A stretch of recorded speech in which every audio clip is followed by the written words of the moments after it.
పండగ 3 రోజులు నిర్వహించే కోడి పందాలు, గుండాటల వల్ల అనేక కుటుంబాలు ఆర్థికంగా చితికిపోతున్నాయి. ఒకసారి జోదం ప్రారంభించాక నిండా మునిగే వరకు కూడా చాలామంది బయటకు రావడం లేదు. ఇలా లక్షల్లో పోగొట్టుకుని కష్టాల్లో కూరుకుపోతున్నారు. అప్పులు పెరగడం, ఆస్తులు అమ్మడంతో కుటుంబ కలహాలు కూడా ఏర్పడుతున్నాయి. ఇది సంక్రాంతి సందర్భం కాబట్టి ఇది కూడా అడ్రస్ చేయాల్సిన అవసరం ఉంది. ఆ, ఇది చాలా లైట్గా తీసుకుంటున్నారు చాలామంది. 3 రోజులే కదా సంవత్సరంలో, అందరూ కూడా యాక్సెప్ట్ చేసిందే కదా. రెండు, వారికే వారు వాంటెడ్గానే పార్టిసిపేట్ చేస్తున్నారు కదా. ఎంత గ్రాండ్గా చేస్తే అంత బాగా గ్రాండ్గా సంక్రాంతి జరుపుకున్నట్టు. ఈసారి అయితే కనుక కార్పొరేట్ స్టైల్లో గ్యాలరీలు కూడా ఏర్పాటు చేశారంట. ఓన్లీ ఇవన్నీ అనగానే మనం వెంటనే గోదావరి జిల్లాలు గుర్తుకొస్తాయి. ఇప్పుడు అసలు గోదావరి జిల్లాలను మించి ఇటు విజయవాడ చుట్టుపక్కల కానీ, ఎన్టీఆర్ జిల్లాలో, ఆఖరికి అటు రాయలసీమ సైడ్ కూడా ఎవరి స్థాయిలో అటు ఆఖరికి తిరుపతిలో కూడా వేస్తున్నారట. మరి కార్పొరేట్ గవర్నమెంట్ వచ్చిందని చెప్పేసి కార్పొరేట్ స్థాయిలో ఏమన్నా వీళ్ళు ఎలాగూ పట్టించుకోరు, చూసి చూడనట్టు ఉంటారని చెప్పేసి హైకోర్టు డైరెక్షన్స్ ఉన్నాయి. ఎవ్వరూ పట్టించుకోవట్లేదు. పోలీసులు బోర్డులు పెట్టి వదిలేస్తున్నారు.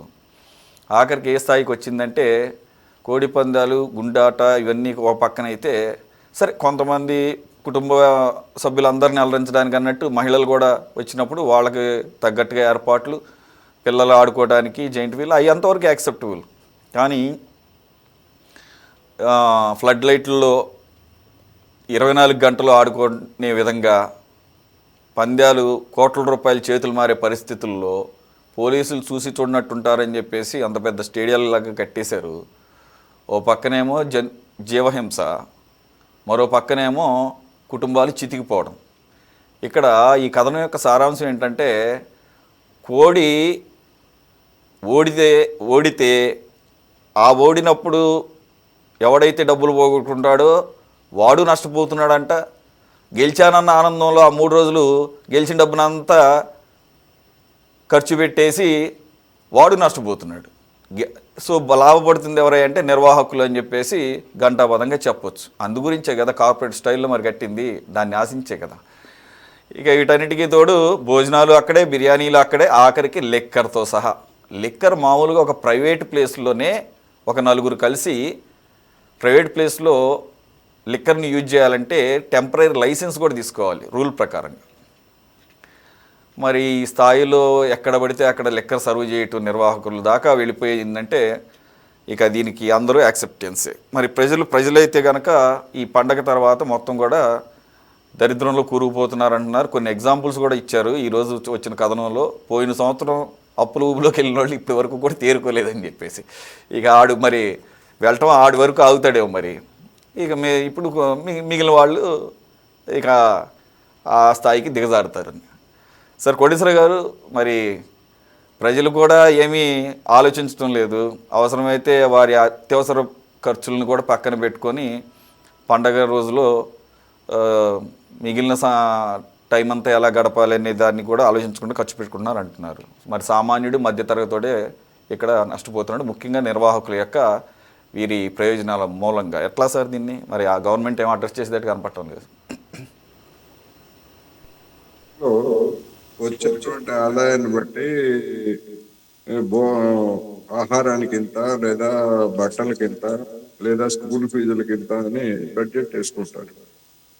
ఇప్పుడు ఆంధ్రప్రదేశ్ లో ఈ సంక్రాంతి సందర్భంగా జరుగుతున్నటువంటి పరిణామాలను చూస్తే జూదానికి ఎంత అని కూడా ఎవరన్నా వేసుకుంటున్నారా అనేటువంటిది కూడా అనుమానం వస్తుంది.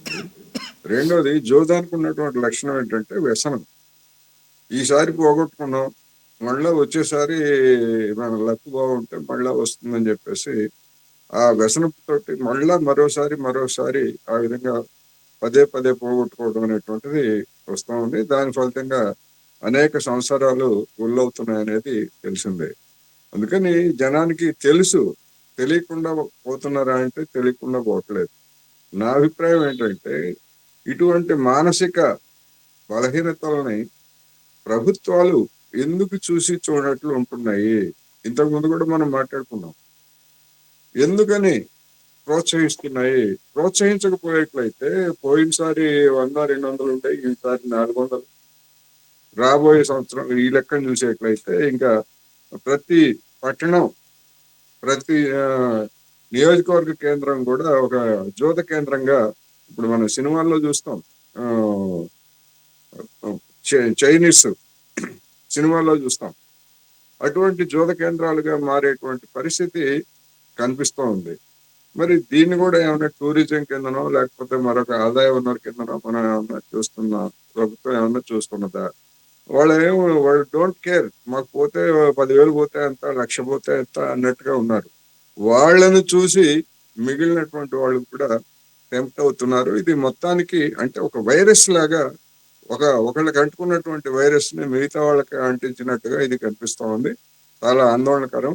మరి దీని మీద కబుర్లు చెప్పేటువంటి పెద్దలు, పాలక పార్టీ పెద్దలు ఎందుకని మౌనంగా ఉంటున్నారు అనేటువంటిది కూడా చెప్పాలి. ఎందుకంటే కనీసం మిగతా అంశాల మీద గురించి అనేక సుభాషితాలు చెప్తారు కదా, దీని గురించి ఎందుకని మౌనంగా ఉంటున్నారు అనేది ప్రశ్న. ఇదే ఎన్టీఆర్ జిల్లాలో క్యాసినో పెట్టారు, అంతర్జాతీయ స్థాయికి తీసుకెళ్లారు. క్యాసినో అనేది ఓన్లీ బయట దేశాల్లోనే వినపడుతుంది. ఎదురు బ్యాంకాక్ కానీ లేకపోతే లాస్ వెగాస్ కానీ పర్మిషన్లు ఉంటాయి. లేదంటే ఇక్కడ ఇండియాలో ఆడాలంటే ఐ మీన్ భూభాగం మీద ఉండకూడదు కాబట్టి గోవాలో అది కూడా షిప్పుల్లో మాత్రమే అవకాశం, వాటర్స్లో కాబట్టి అది భూభాగం కింద రాదు కాబట్టి. కానీ మీ హయాంలో గుడివాడలో మాకు గర్వకారణంగా నిలిపారు క్యాసినో నడిపి. అయితే ఇప్పుడు కూటమి ప్రభుత్వం ఏంటంటే క్యాసినో ఒక ప్రాంతానికి ఏంటని చెప్పేసి క్యాసినో తప్ప దాదాపుగా క్యాసినో తరహా ఏర్పాట్లు చేయడానికి అవకాశం ఇస్తున్నారు. సో ఈ విషయంలో మనం చేయగలిగింది ఏమీ లేదు అని అంటారా? ఇక దీన్ని సంక్రాంతికి వదిలేయాలంటారా? సార్ మన రాష్ట్రంలో చట్టాలు కేవలం పేదవారి కోసమే ఉన్నాయి సార్. ధనికుల కోసం చట్టాలు లేవు, ఎటువంటి చట్టాలు లేవు. ఇప్పుడు నూజివీడులో మిర్జాపురంలో కొల్లు పార్థసారథి గారి ఊరు, సోషల్ మీడియాలో చెప్తారు రండి బాబు రండి, బ్రహ్మాండంగా సినిమా సెట్టింగ్ టైపులో వేసేసి కుర్చీలు గిర్చీలు వేసేసి పేకాట క్లబ్బులు, కోడి పంద్యాలు. అంటే అక్కడ వివిఐపి అనమాట సార్, అక్కడ వివిఐపి ఎక్కడ మిర్జాపురంలో. అంటే అక్కడ 25 లక్షల నుంచి ₹1,00,00,000 దాకా పంద్యాలు. దుగ్గిరాలైతే ఆడ మరి సేమ్ అదే స్టోరీ, పేకాట, మందు గిందు విందు అన్ని స్టార్టింగ్. అంతవరకు ఎందుకు సార్? RRR అంటారు, డిప్యూటీ స్పీకర్ ఉండిలోనే భయంకరంగా చెట్టింగులు వేసేసి ఎంతైనా దాచుకోండి అనే ఉద్దేశం చేసేస్తున్నారు. మరి పోలీస్ వ్యవస్థ ఏం చేస్తున్నారు? ఇదేం పొలిటికల్ డిబేట్ కాదు సార్, ఒక్క నిమిషం. ఇది ప్రజల ఇదేం పొలిటికల్ కాదు. అలా అనుకుంటే 2 రోజుల క్రితం అంబటి రాంబాబు గారును రోజా గారు కూడా అందరి ముందే కోళ్ళను వదిలేరులేండి. ఇక్కడ ఏంటంటే ఓన్లీ పంద్యాలు, జోదం, ఆ రకంగా సామాన్యుడు చితికిపోవటము, నిర్వాహకులు మాత్రమే లాభపడటం గురించే ఈ టాపిక్. ఎందుకంటే పార్టీలకు అతీతంగా అందరూ ఆహ్వానించేవాళ్ళు, మనం ఎంత మాట్లాడినా కానీ అందరూ ఆహ్వానించేవాళ్ళే. కాబట్టి ఆ పాయింట్లో ఏమన్నా చెప్పగలిగితే చెప్పండి, సామాన్యులు టెంప్ట్ కాకుండా ఉండడానికి ఏమన్నా సలహాలు చెప్పండి. సురేష్ సార్, ఇక్కడ చట్టాలు ఉండేది పేదవారి కోసం. మిగతా పల్లెలకు వండి 2 పుంజులు పట్టుకొని పోతే పోలీసులు వెంటనే పుంజులు లక్కుపోతారు, డబ్బులు తీసుకెళ్ళిపోతారు. మాట్లాడేవాడు లేడు. ఎందుకంటే ఇంత పెద్ద సెట్టింగ్లే చేస్తున్నారంటే పెద్దవాళ్ళ హస్తం లేకుండా జరుగుద్ది సార్.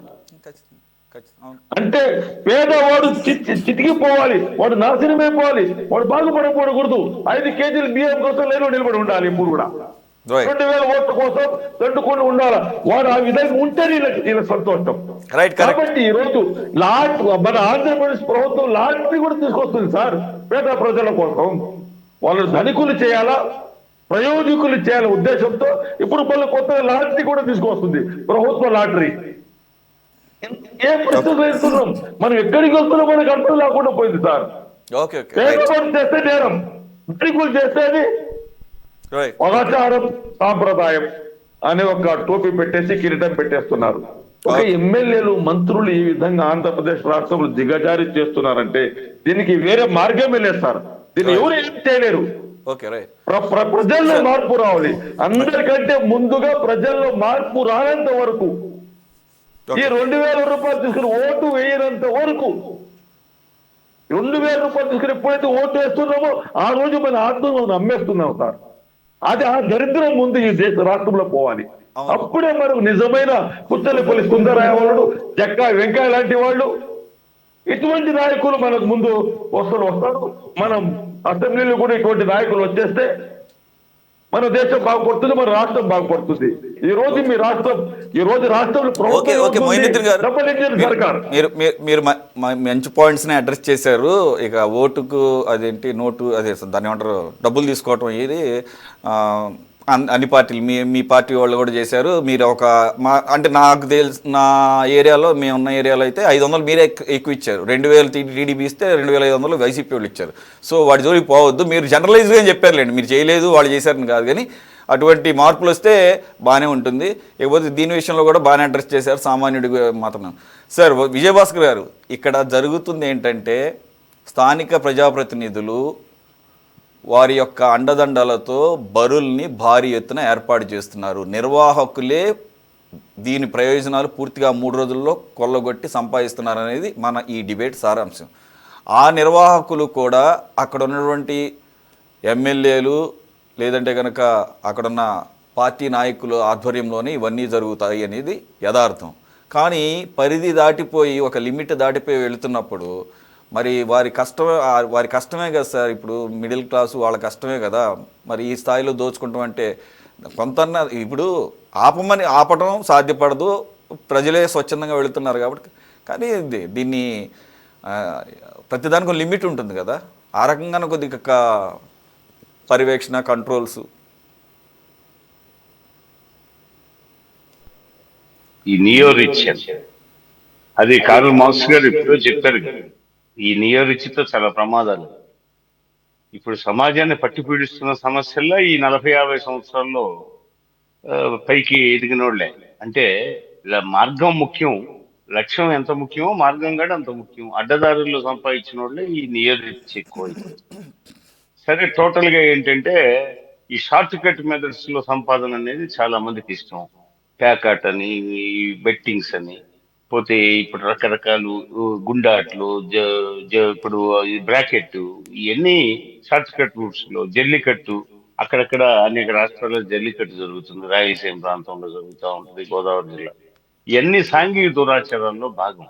ఈ సాంఘిక దురాచారాలను గురించి చాలా మంది సంఘ సంస్కర్తలు మనకు ఆధునిక యుగంలో ఆఫ్టర్ రాజారాం మోహన్ రాయ్ నుంచి, వీరేశలింగం దగ్గర నుంచి, సుబ్రహ్మణ్య భారతి, జ్యోతిబా పూలే దగ్గర నుంచి ఇవన్నీ చాలా మంది వీటిని కంట్రోల్ చేయడానికి ప్రయత్నించారు. ఒక దశలో కంట్రోల్ అయినట్టే ఉంటాయి, మరలా తిరిగి ప్రభుత్వాలు మారడాలు, వాళ్ళు మరణించాక మరలా సంస్కర్తలు లేకపోవడాలు, మధ్యలో గ్యాప్, ఇవన్నీ ఈ దురాచారాలకు మూల కారణం అవుతున్నాయి. ఈ దురాచారాలకు సెల్ఫ్ డిసిప్లిన్ ముఖ్యం. నిర్వాహకులు ఉంటారు ఎప్పుడు సమాజంలో. ఆ ఆ అవకాశవాదులు పొంచి ఉంటారు. అది అర్థం చేసుకోవాలి. ఎవరు అర్థం చేసుకోవాల్సింది? ప్రజలు అర్థం చేసుకోవాలి. ప్రజలు అర్థం చేసుకొని వాళ్ళు పోవడం ఆగిపోతే, ఒట్టి 2 కోళ్ళు తెచ్చుకొని వేసుకొని ఉపయోగం ఏముంటుంది? పెద్ద ఏముండదు. దానికి ఇంత బిల్డప్ రావడానికి కారణం ఏంటంటే మనలో సెల్ఫ్ డిసిప్లిన్ ఉంటే ఇవన్నీ ఉండవు. మనమే ఆసక్తిగా పరుగులు తీసి, ఏముంది కోడి పందెం, మన ఇంటి ముందు కూడా మన ఇళ్లలో ప్రతి ఇళ్లలో కోళ్ళు ఉంటాయి, నాటుకోళ్ళు ఉంటాయి. అది సహజం, అది సాంప్రదాయం. మనం ఇంట్లో గుడ్లు కోసం వాటి ఏదైనా బంధుమిత్రులు వచ్చినప్పుడు మన స్వీయ అవసరాలకు కోళ్లు కోసుకునే అలవాటు ప్రతి పల్లెటూరులో మనకు అలవాటు. మన ఇంటి ముందే 2 కోళ్లు తగాదా, అదేం పెద్ద చూడదగ్గ ప్రదర్శనలు కాదు ఇవి. అయితే అక్కడ ఏంటంటే మీరు అన్నట్టు ఈ యొక్క బెట్టింగ్స్ అనేది, దాంతో మరి ఏ కోడి పుట్టింది ఏంటి, ఆ కోళ్లలో రకరకాలు, వాటికి మనుషుల కంటే ఎక్కువ తిండి పెడుతున్నారు. నెయ్యి పెడుతున్నారంట, జీడిపప్పులు, బాదం పప్పులు, అంటే డ్రై ఫ్రూట్స్ అన్ని పెడుతున్నారు. వాటికి మళ్ళీ పన్నీటి స్నానాలు అంట, రకరకాల స్నానాలు, మళ్ళీ వాటికి వాటిని ఎక్సర్సైజులు, వీటన్నిటి వాటికి పెద్ద రాజపోషణ అయిపోయింది.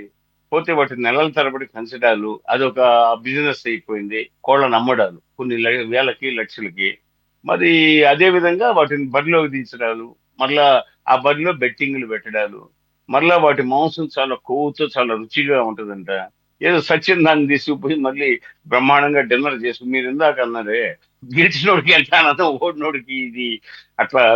ఓడినోడు ఎంతగా బాధపడతాడు, గెలిచినోడికి కూడా మిగిలేది ఏమి ఉండదట. ఈ కోళ్ళు ఎట్లా కోసుకొని తిండాలు, పోతే ఈ మధ్య మాంసాలు, ఇవన్నీ, ఇంకా ఫ్రెండ్స్ ఇవన్నీ స్వీయ క్రమశిక్షణలో లోపించి జరిగే దురాచారాలు ఇవన్నీ. వీటిని ఆంక్షలు ఉన్నాయి, పోలీస్ ఆంక్షలు యథాలాపంగా ఉన్నాయి పోలీస్ ఆంక్షలు. అది సాంప్రదాయబద్ధమైన ఒక క్రీడగా మిగిలిపోయింది. ఇప్పుడు నాగమ నాయకురాలు, బ్రహ్మనాయుడు, పల్నాటి యుద్ధం, ఆంధ్ర మహాభారతం అంటారే, అది కూడా అంటే అనేక కారణాలు ఉన్నాయి. ఇప్పుడు Shaivites, Vaishnavites, but this is one of the reason అనేది కూడా చెప్తారు కోడి పందాలు. అట్లాగే బొబ్బిలి యుద్ధం విజయనగరం, ఆ పోతే బొబ్బిలి సంస్థానాల మధ్య అక్కడ ఏదో పంది వివాదం వచ్చిందనేది చెప్తుంటారు, అనుసృతంగా మనం వింటున్నమాట. ఓకే విజయ్, ఇవన్నీ ఓకే రైట్. అదే పోలండి, ఇది అంటే ప్రభుత్వం తన బాధ్యతను పూర్తిగా ఈ 3 రోజుల పాటు విస్మరించడం ఎంతవరకు కరెక్ట్ అనేది ఇక్కడ ప్రశ్నార్థకం. సార్ బాజీ గారు, మొత్తానికి విజయభాస్కర్ గారు చెప్పినట్టే అన్ని గుర్తొచ్చింది. మిగిలిన జంతువులు అనుకుంటే ఏమో ఈ 3 రోజులు పుడితే కోడిలాగా పుట్టాలి అని చెప్పేసి ఈ రకమైనటువంటి రాజభోగాలు. అఫ్కోర్స్ అది చావడానికి కూడా అంతే అవకాశం ఉంటుంది. సార్ బాజీ గారు, ఏంటి మరి దీని పరిస్థితి? మొత్తానికి అయితే నిర్వాహకులే బాగుపడుతున్నారు. ఇది పెద్ద దాన్ని ఏమంటారు, ఇది ఒక పెద్ద కార్టెల్ ఏమో, డ్రగ్స్ కార్టెల్ లాగా ఏమన్నా పాడుకుంటారేమో, ఈ ఏరియాలో నేను పెట్టుకోవాలి, ఈ ఏరియాలో నేను పెట్టుకోవాలని. అందరు మంత్రులే సార్ చేస్తుండే పనులు, మంత్రులు ఎమ్మెల్యేలే. సరే సార్, టోటల్ గా ఈ రోజు ఎవరు అధికారంలో ఉన్నా కానీ జరిగినాయి, కానీ ఎక్కడ ఆగిన సందర్భం లేదు. కానీ సార్ వైఎస్ఆర్సీపీ ఇంత ఈ విధంగా సెట్టింగ్లు, భారీ సెట్టింగ్ వేసి చేసేసి, కుర్చీలు వేసేసి, వివిఐపీలు, కార్లు, బహుమతులు, 25 కోట్ల రూపాయలు తెలంగాణ, కర్ణాటక, తమిళనాడు, కేరళ. సార్ ఇప్పుడు ప్రతి సంవత్సరం మార్పులు వస్తున్నట్టు, డెవలప్మెంట్ జరుగుతున్నట్టు ఇప్పుడు ఇంకా డెవలప్ చేయాలి అంతే తప్ప అప్పుడేం అప్పుడు మళ్ళీ పేదవాడు బతకూడదు, రిక్షావాడు రోషా తెలుసు సంపాదించి లాటరీ కొనాలి, లాటరీ కొనుక్కుని వెళ్ళిపోవాలి. దాని మీద నాకు ఇంకా అంత ఐడియా లేదు, లాటరీ గురించి తర్వాత మాట్లాడతాను. సార్ బాజీ గారు ప్లీజ్ కంక్లూడ్ సార్. మీరు పెట్టిన సబ్జెక్ట్ లో ఏంటంటే కోడి పందాల వల్ల పాపం పేదవాళ్ళు నాశనం అయిపోతా ఉన్నారు, ఆర్థిక పరిస్థితి దిగజారిపోతుంది అనే యాంగిల్లో మీరు సబ్జెక్ట్ ని డిబేట్లు పెట్టారు. కానీ ఇక్కడ చాలా ఎలాబొరేట్ గా చెప్తాను నేను, ఒక నిమిషం నేను అదనంగా తీసుకుంటాను. యాక్చువల్ గా ఈ కోడి పందాల్లో 2 రకాలు ఉన్నాయండి. ఒకటి విఐపి బరుల్లో జరిగే కోడి పందాలు వేరు, నార్మల్ బరుల్లో జరిగే కోడి పందాలు వేరు. విఐపి జరిగే బడుల్లో జరిగే కోడి పందాల్లో ఆ పార్టీ ఈ పార్టీ అని లేదు. ఇప్పుడు ఆయన పార్టీలు ప్రస్తావన చేస్తున్నారు మొహిద్దీన్ గారు, పార్టీ లేదు, వాళ్ళ హయాంలో జరిగిందా వీళ్ళ హయాంలో జరిగిందా లేదు. వైసీపీ వాళ్ళు, తెలుగుదేశం వాళ్ళు కలిసి ఆడుకుంటారు కోడి పందాలు. మీరు వెళ్తే, ఇప్పుడు భీమవరం వెళ్తే రేపు వాళ్ళందరూ కలిసే ఈ ఆట ఆడతారు. అక్కడ భీమవరం ప్రాంతంలోనే ఈ 4 రోజుల పాటు 150 కోట్ల రూపాయలు చేతులు మారుతున్నాయి.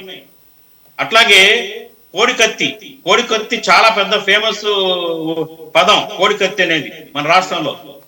సరే, దాని ప్రస్తావన నేను చేయను, కానీ ఆ కోడికత్తి వ్యాపారం 5 కోట్ల రూపాయలు విలువ చేసే కత్తులు బిజినెస్ జరుగుతుంది.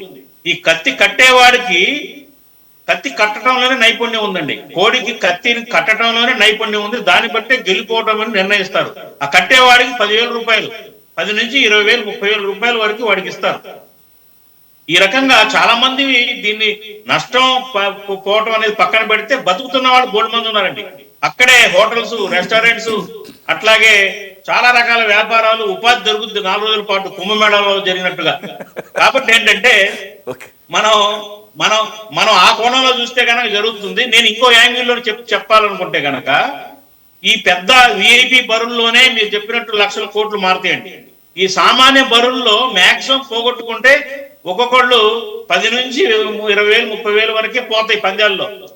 ఇంకొక మాట ఏంటంటే, ఏదైతే ఈ సంక్రాంతికి ముందే సాఫ్ట్వేర్ ఇంజనీర్లు హైదరాబాద్ లో పనిచేసే 2 లక్షల జీతగాళ్ళు కానివ్వండి, 25,000 జీతగాళ్ళు కానివ్వండి, 50,000 జీతగాళ్ళు కానివ్వండి, 2 నెలల ముందే బడ్జెట్ పెట్టుకుంటారు, దాచుకుంటారు. ఈ డబ్బులు కోడి పందాలు ఆడటం కోసం 50,000 దాచుకునే వాళ్ళు 50,000 దాచుకుంటారు, 10 లక్షలు దాచుకునే వాళ్ళు 10 లక్షలు దీన్ని సపరేట్ గా ఉంచుతారు. ఆ బడ్జెట్ ని ఆడాలి, పోగొట్టుకున్న ఆనందమే వాళ్ళకి, గెలిచిన ఆనందమే. ఆ కేటగిరీ పందాలు కూడా జరుగుతాయండి. ఇక్కడ ఏతావాత ఏంటంటే, మనం కోడి పందాలను కాదండి, మనుషుల్లో ఏంటంటే బెట్టింగ్ సంస్కృతి బాగా పెరిగిపోయింది విపరీతంగా. ఈ బెట్టింగ్ అనేది కేవలం కోడి పందాలే కాదు, మన ఐపీఎల్ క్రికెట్లు తీసుకున్నా, అలాగే ఎలక్షన్స్ లో ఎవడు గెలుస్తాడో, ఆడు గెలుస్తాడో, ఈడు గెలుస్తాడో అని బెట్టింగ్ల దగ్గర నుంచి తీసుకుంటే, ఈ బెట్టింగ్ మైండ్ సెట్ అనేది కొంత మారాల్సిన అవసరం ఉంది. ప్రజల్లో అది బాగా పాతుకుపోయింది. తేలిగ్గా డబ్బు సంపాదించడం, ఈజీగా డబ్బు వస్తే. ఇకపోతే కోడి పందాల యొక్క ప్రభావం వల్ల అక్కడ కొన్ని రుగ్మతలు కూడా ఆ బరువుల దగ్గర జరుగుతున్నాయండి. డ్రగ్స్ సేవించడం, ఆల్కహాల్ సేవించి గొడవలు పడటం, అట్లాగే పిల్లల చదువుల కోసం వైద్యం కోసం దాచుకొచ్చిన డబ్బుల్ని పేదలు పాపం దాంట్లో పెట్టేసి ఏడవటం, సూసైడ్లు చేసుకున్న సందర్భాలు ఉన్నాయి అప్పులు పాలైపోయి. కాబట్టి ఇది సామాజిక రుగ్మతగా ఒక పక్క జరుగుతున్నా కానీ ఇది 4 రోజులు వినేదమే కాదండి. ఇంకొక విషయం ఏంటంటే 4 నెలలు జరుగుతాయండి. ఇవి 4 రోజులు కాదు. ఈ 4 రోజులు జరిగేది మామూలుగా సరదా కోసం జరుగుతుంది. ఇది 4-5 నెలలు జరుగుతాయండి. ఇది కంటిన్యూగా మళ్ళీ మీకు మార్చి ఏప్రిల్ వరకు జరుగుతాయి అక్కడక్కడ రహస్యంగా. అట్లాగే 1-2 నెలల ముందు నుంచి కూడా జరుగుతూనే ఉన్నాయి. కాబట్టి ఏంటంటే బెట్టింగ్ సంస్కృతి ఇది ఒక అలవాటు అయిపోయింది ప్రజలకి. కాబట్టి ఆ బెట్టింగ్ సంస్కృతి పోవడానికి ఏం చేయాలో చేయాలి. ఇంకొక ప్రధానమైన అంశం చెప్పి నేను ముగిస్తాను సురేష్ గారు. ఇప్పుడు ఈ ఏదైతే జంతు ప్రేమికులు ఉన్నారు వాళ్ళు యాజిటేషన్ చేస్తున్నారు. కోళ్ళకి అసలు కోర్టులు కానీ ప్రభుత్వాలు కూడా దీన్ని నిషేధిస్తున్నారు కోడి పందాలు. ఎందుకంటే కత్తులు కట్టేసి వాటిని హింసకు గురి చేస్తున్నారు. కాబట్టి తప్పు అనేది కోర్టులు కూడా మందలిస్తున్నాయి. కావాలంటే డింకి పందాలు వేసుకోండి అని చెప్పేసి. నా సూచన ఏంటంటే ప్రభుత్వం ఒక చొరవ తీసుకోవాలి. ఆట నియమాలు మార్చాలి. కోడి పందాల ఆట నియమాలు మార్చాలి. కత్తుల్ని అవాయిడ్ చేయాలి. డింకి పందాలంటే పొద్దున్న వదిలితే మధ్యాహ్నం దాకా కొట్టుకుంటానే ఉంటాయి, ఏదో రిజల్ట్ రాదు. కాబట్టి ఏంటంటే బాక్సింగ్ తరహాలో కోడి పందాల్లో కూడా నియమాలు మార్చాలనేది నా సూచన. ఏంటంటే నియమాలు కోడి ఎగిరి పైన ఎత్తులో గాల్లోనే తన్నితే ఇన్ని పాయింట్లు, అట్లాగే అలుపొచ్చి ఆగిపోతే ఏదైతే ఈ హింస అనేది చావులు అనేది కోళ్ళు చంపడం అనేది ఆగుద్ది అనేది నా సూచన. కోడి ఆ తన్నే షాట్లు ఏదైతే ఉన్నో ఎగిరి తన్నే దాన్ని కూడా పాయింట్లు పెట్టే పందెం కనుక మారిస్తే చాలా వరకు కోళ్ళు బతుకుతాయండి. కాబట్టి ఇది నా సూచన. మన ఛానల్ ద్వారా నేను ప్రభుత్వానికి సూచిస్తున్నా, ప్రభుత్వం చేపట్టాలి ఈ ప్రచారం. అట్లాగే పందెం రాయులను కూడా మీటింగ్లు పెట్టి ఎవరైతే పందాలు వేస్తారో వాళ్ళందరినీ కూడా కౌన్సిలింగ్ ఇచ్చి ఈ నియమాలు మార్చాలండి, ఈ ప్రకారం ఆడుకోండి, చంపుకోవద్దు కోళ్ళని అని మనం సూచనలు ఇవ్వాల్సిన అవసరం ఎంతైనా ఉందండి మీడియా ద్వారా, ప్రభుత్వం కూడా. రైట్ సార్, కొద్దిగా రీజనబుల్గానే అనిపిస్తుంది. మీరు బాజీ గారి అసలు కోడి పందాల్లో వేరే లెవెల్కి తీసుకెళ్ళేదంటున్నారు మీ ఇన్స్ట్రక్షన్స్తో. చూద్దాం. ఐ మీన్ ఒక రీజన్ అంటే దాంట్లో సహేతుకంగానే ఉంది. మరి ఆ రకంగా ఎంతవరకు వెళ్తారనేది ఆలోచించాలి. మాట సురేష్ గారు, ప్రతిసారి పెద్దిరెడ్డి రామచంద్రారెడ్డి అవినీతి చేశారు, 1000 కోట్లు 900 కోట్లు ఆక్రమించి అన్ని ప్రభుత్వం మీది, మీ దగ్గర అన్ని లెక్కలు ఉన్నాయి. అవన్నీ కావాలి బురద తెలియడం మంచిది ఇవన్నీ ఎందుకు సార్ నేను ఖండిస్తున్నా సార్. దీన్ని చేసే దుష్ప్రచారాన్ని పెద్దిరెడ్డి రామచంద్రెడ్డి గారి పైన, పెద్దిరెడ్డి బిచ్చిరెడ్డి కోళ్ళు ఒప్పుకోవు టాపిక్ మాది అయితే మీరు వేరే తీసుకొచ్చారంటే కోళ్ళు ఒప్పుకోవు సార్. వాటికి రెస్పెక్ట్ ఇవ్వాలి. థ్యాంక్స్ ఫర్ జాయినింగ్ మొయినుద్దీన్ గారు, బాజీ గారు, విజయభాస్కర్ రెడ్డి, కోటేశ్వర గారు. ఇది వాళ్ళ టాప్ డిబేట్. మరో అంశంతో మళ్ళీ కలుద్దాం. Stay tuned to city 24.